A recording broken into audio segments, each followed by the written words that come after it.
How's it going, guys? Brian Cusco here at Triple B. Today we're talking with Mr. Mike Brizzee.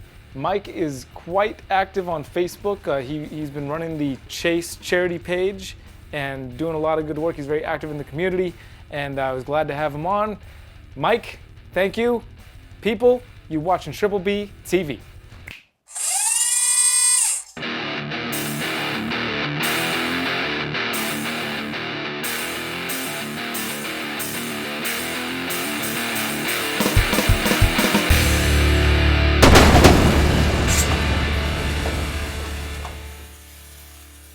And pulling my arm and doing stuff like that, that's not an introverted tactic either, I don't think. I think you're less introverted than you think you are. Well, it's been years working on it.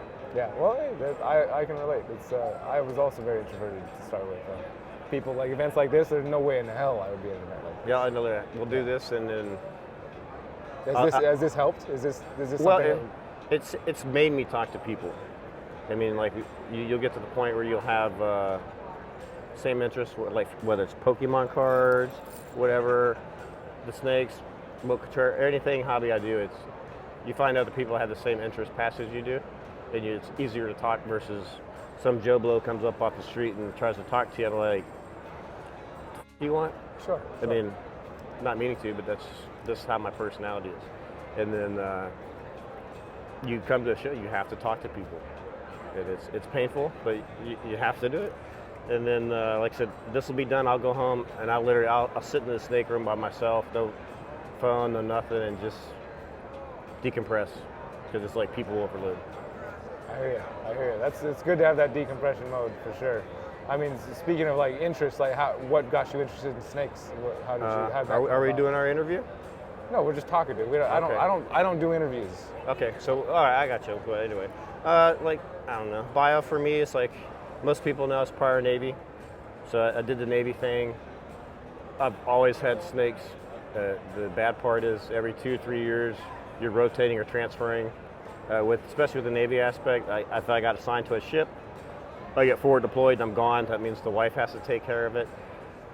Sometimes that's not a good thing, but generally at the end of every 3 years, whatever I had accumulated or acquired, it was nothing crazy. I mean, I had like rainbow boa, red-tail boa, ball. I mean, nothing, didn't even know this world even existed. And this is probably like early 90s, 93, 94, 90, I mean, in that area. Is the first snakes I actually was allowed to buy because at home, that shit would never fly. It's like, that's good snakes, dead snake. That's just how my parents were, you know. No snakes. Got in the Navy, independent, doing your own thing. Man, I really like these, and I just got into them, and like I didn't even know this shit was even around. But I'd always keep them, but every couple of years I'd have to freaking sell them or give them back to the pet store wherever I got them from. Fast forward 21 years later, I didn't have to move anymore, and then I still had snakes, and they freaking grew up. And I was like, well, my kids were all into the social media, and I think at the time it was like snake bites had just started, and like, hey, you got to watch this stuff. This dude's cool, and I'm watching it. And then I didn't really not like Brian, but I didn't really care for that. I was looking at the snakes, and I was like, what kind of snake is that? That's a ball python. I was like, that's not a ball python. Ball pythons are brown, kind of deal, you know. And I didn't even know about morphs, mutations, any of that shit. And then the kids actually drugged me to one of the local shows in San Antonio when I was just blown away of the reptile world industry, that kind of shit. I have natural hoarder type collector mentality, so it's like I never even thought about breeding it, but it was like, oh my god, that's a pied. I never see that. I gotta have one of them. I got one. Here's a pastel butter, and oh, here's a bumblebee, and I'm buying all this shit, and I end up with like probably 50, 60 snakes that was just because I wanted one, and got into the green tree pythons, same thing, buying different locales, what color phase you wanted, and it was no breeding, it was just shit I enjoyed. And it got me into snakes, and then they actually started growing up, and I'm like, well shit, maybe I should look into breeding. At that time I would actually follow like the snake bites, I love Chewy, and just their comical shit that they would do. And then you just constantly learn, you learn about this environment, all the shows, the bigger breeders that open social media up. You start finding Facebook groups, all this. I mean, how it works. You start finding people that you got the same common interest in too, and you're just gravitating to each other. And you do that, you start learning more and more and more. And I'm like, I want to do this. This is pretty cool. Reevaluate all the snakes I bought. Probably got like 100 snakes by this time, and 85 of them is all boys. And all boys. All boys. Just because I mean, at that earlier phase, you're not thinking. Yeah, no, my first ball. It was like, oh, I need a bumblebee. Well, here's one for $500, or I can buy a girl for $8. I'll buy the boy, and then that's just what I did. I mean, but the breeding was never part of it, and like I said, it got to that point where it's like, and you start learning as the process goes on to get you into producing ball pythons, but it would get where I need girls, so in a couple of years, and this is probably back up. I think I retired in the Navy, 2009. So from like 9, 10, 11, and 12. The 10 and 11 is kind of the collecting mentality and starting to, I need to do this. And you start meeting other people at the same hobby, so I started refocusing, going girls. So 10, 11, 12 is the girls were growing up that I went out and got. And that's like 2011 was the first clutch I made. And I just had me by the hook since then, and like when you hatch babies, it's like I got horrible gambling mentality. I love gambling. It's the same thing, rolling the dice, rolling the eggs, odds. I mean, you get kicked in the nuts or you feel like you won the lottery, and sometimes you just don't know. So it got me into it, and it's just every year it's grown. I'm not like 1G and this is me kind of guy. I mean, I do love leopard, but it's like back to this collector thing is I like to make stuff, and like this year I made Panda Pied, which is pretty cool. I chucked the box off. Okay, that's been made. I got it. I probably won't make another one. I'll move on to something else. And like I brought some to show you. Like this year, I did the OD Calico Yellow Belly. It's a cool snake. Can we pull those out and look at them? OD Calico Yellow Belly Clown, and it's pretty cool. It's pretty ugly by itself, honestly, but looking potential what you move down the road and what you're going to do with it. It has a lot of potential, But like for me, it's like back to what I was initially telling you is I've made it. I don't want to make it again. If I make one by happenstance, by byproduct of whatever the next check in a box is going to be, that's kind of how I am. Like I said, I love leopards. Like when Cabelka made that first leopard ivory, that was probably one of my. Can we look at the other ones you got right now? Oh, yeah, it was probably my favorite snake, and half of my collection now is really built around yellow belly. So I breed 130 females, half of them's yellow belly something. Kind of how my check in a box system works is like, I think Justin made that first, I don't know, what's it called? I think Milky Way is what he calls it. I made one a few months later, and I could have made them 50 a year since then if I wanted to.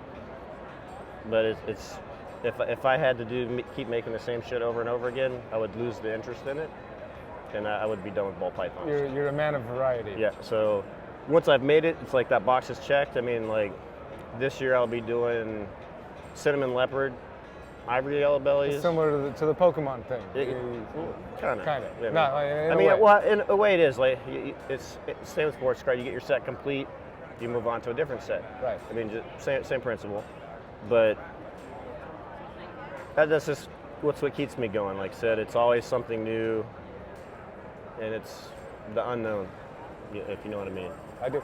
But for this girl, this is a blackhead leopard, het red axanthic, 50% het pied, and it's just smoking.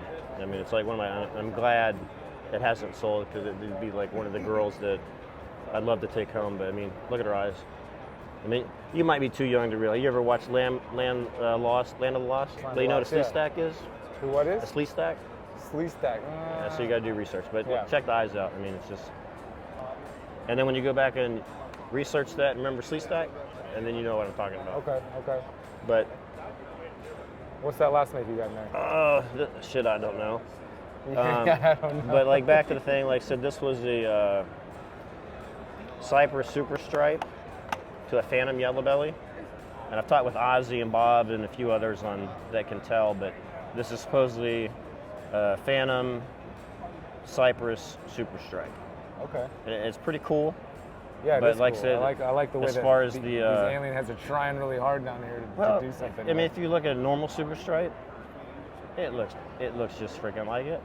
But I guess there are nuanced subtleties that you can pick out of it. I have, at least with Cypress, is new to me this year, but it's like that. It's something new for me, and it's the learning curve. The learning curve is always there to pique your interest, if you know what I mean. Right. So I mean, when you get to the point where there's nothing else that you can learn from it, or it just becomes boring, I mean, then you lose interest in it. At least that's how I work. So right, it's just that's me. You know. It's cool, man. Well, you got that's cool because you're always having new stuff come out. But as far as like back when I was talking about the shows, you know, it's I do classify myself as an introvert. I'm totally not a dickhead or an asshole, but I have that persona. Like, that's my happy face. I'm smiling right now. I'm happy. You know, this is how it is. But people that don't know me, like, then they'll get to know me later. Like, man, when I first met you, you were such a dickhead. And I'm like, what do you mean? I mean, like, when I first time I saw you at the table, we didn't really talk. Yeah. You with JT. No. Jack. No. Why am I spacing on his name right now? You guys are like side by side right here at Tinley. You guys are side by side. Rick. Rick Schlosser. Rick. Oh. Rick Schlosser. That sounds funny. That's my brain's in that. Yeah, obviously so was mine. But Rick, yeah. Yeah, Rick. I remember I talked to him, and you were standing there, and I was like, this guy seems kind of like, it doesn't want to talk to me. No, but like I said, but back to what I was saying, that's just me, and like people come up and like, after they've talked to me or they've seen a snake that they like and they'll engage, start talking reptile nerd out kind of shit. And like, dude, you're so cool. And I'm like, well, why would you think I'd be different? So when I first met you, you're a dickhead. And I'm like, why would you say that? You're just quiet with your resting face. Yeah. And like, why would you say you just look like you wanted to kill me? I'm like, what are you talking about? This is my happy face. You know? And they're like, no, you need to smile more. But I don't know. That's probably like my biggest negative is people have a lot of misrepresentation of how I act. I'm really like the nicest guy in the world. I love everybody, most people, unless you cross me. But once you get to know me, people do see that. But it's back to this environment. You know, I don't know why I was born that way, but that's just how I am. And I freaking hate people. I hate being around people. Like, I've been to like one concert, and it's like the worst experience of my life. And I don't know why, but I just don't like people. I love individuals, hate freaking people. I understand. And that's how this is great. You get to share your passion with people. But like when we're done, like I'm freaking done. I don't want to think snakes. I don't want to do nothing. It's just totally go away and veg. You know? Well, I appreciate you coming out and talking to me. I know you weren't necessarily jazzed about coming to do it. Still not. But again, you're like, oh my God, you're gonna be pulling teeth for me. I did a lot of just listening just now. I'll tell you that. Well, yeah, that's the right question. All right, fair enough. But like, I'm not an asshole, guys. Don't be afraid to come talk to me. I may look like a dickhead, but I'm not, I promise. I appreciate it, man. I appreciate you doing it. Thank you very much. Thanks again, Mike, for coming on. All right, everybody, next week, we're starting the talks at Herpeton. I'm going to start debuting those talks every other week here on Triple B TV. If you missed out on it, go check out my vlog channel. There's a video. I'll link it right here for the talks and the events. And if you missed it, whatever's going on there, Philippe de Vaugelas and Alan Rapashi put on a conference. People came from around the world to give speeches and lectures and talk about really cool subjects, which you're going to get to hear about right here on the channel. So if you missed it, you didn't miss it entirely. You're going to get to see at least some of the talks. So you're welcome. So that's what's happening next week. And until then, you've been watching Triple B TV. Y'all take care.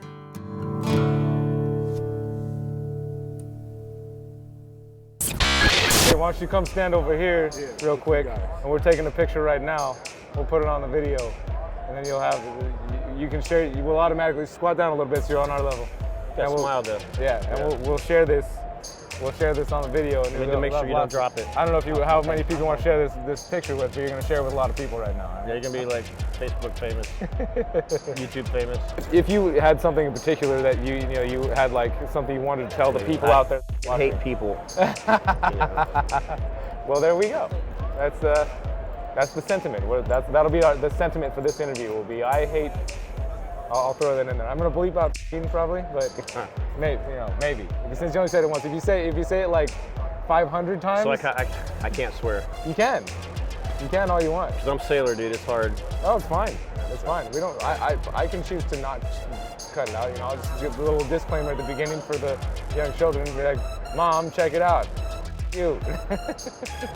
I learned still photography when I was on my honeymoon with my wife, and then my uncle was into it. We went to visit him in the Philippines, and he kind of turned me on to photography and doing it. And I think my first video I did, I filmed.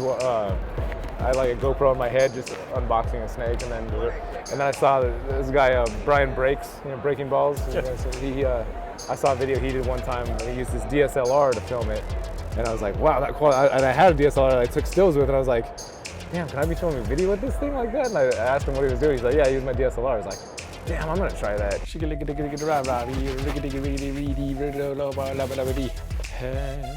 Time of my life. I'll just squat. Oh, I know it's wrong. Ta ta ta ta ta ta ta ta ta ta ta ta ta ta ta ta.